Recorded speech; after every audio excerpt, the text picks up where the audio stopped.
John Bonham once called Barriemore Barlow the greatest rock drummer Britain ever produced. If you managed to see Jethro Tull live during the 1970s, you witnessed a band walking a musical tightrope night after night, performing highly complex, highly intricate music with more time changes than you could shake a stick at. They could start on a penny, and year after year they just seemed to get better and better and better. Add in Ian Anderson's wonderful melodies and hooks and right observations on life, the universe and the human condition, and then just to top it off, some surreal Monty Python humour. Fans worldwide flocked to see the man with the flute standing on one leg and his bunch of merry men, so much so that the NME in 1975 headlined an issue with the question, Tull, now the world's biggest band? Everyone in that group played their part, but the man who drove it all along, the engine room, was Mr. Barriemore Barlow. He was mesmerising, a whirling dervish. A while back I read this in a drumming magazine and it summed up Barry perfectly. They said he wasn't playing drums to the composition, he's playing the composition. He was incredibly inventive and creative. Gavin Harrison, another great drummer, says that all the best drummers play within themselves. They can be playing all this tremendous technical stuff, great flourishes of virtuosity, but they're still listening to what's going on around them. So here you have Barry, working like a fighter in a world title fight, but when the band took off into jamming or just off the cuff stuff, he's still able to be creative because he's listening, he's playing for the band and not himself. Barriemore Barlow. I've always admired people who invent, and on a percussion level I admire inventors of rhythm. I tried to strive for that in Tull, but now I go to great lengths to advise the drummers in the bands I'm managing not to play anything like I used to play in Tull because it was so busy and over the top. Pick out any Tull album, from Thick as a Brick from 1972 to Stormwatch 1979, and you will find a treasure trove of mind-blowing performances from Mr. Barlow. Here's a few. The Mouse Police, Never Sleeps from 1978's Heavy Horses. It describes a cat on a midnight hunt for little furry folk. But listen to the drumming. Who else plays like that? Barry perfectly adds to the sense of prowling menace and trepidation.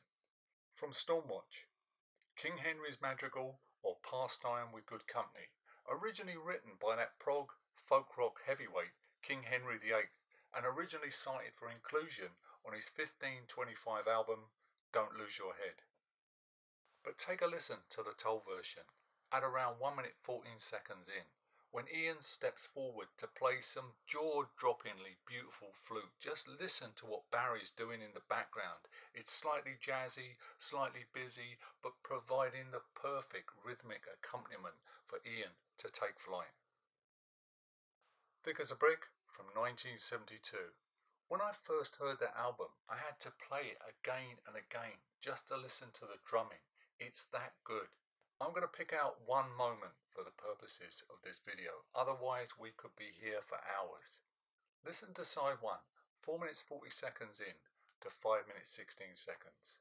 Barry hits some fast unison accents. They're like machine gun fire, and then takes it from the snare to the toms, and then effortlessly, majestically moves us into the next section with a roll that's so cool.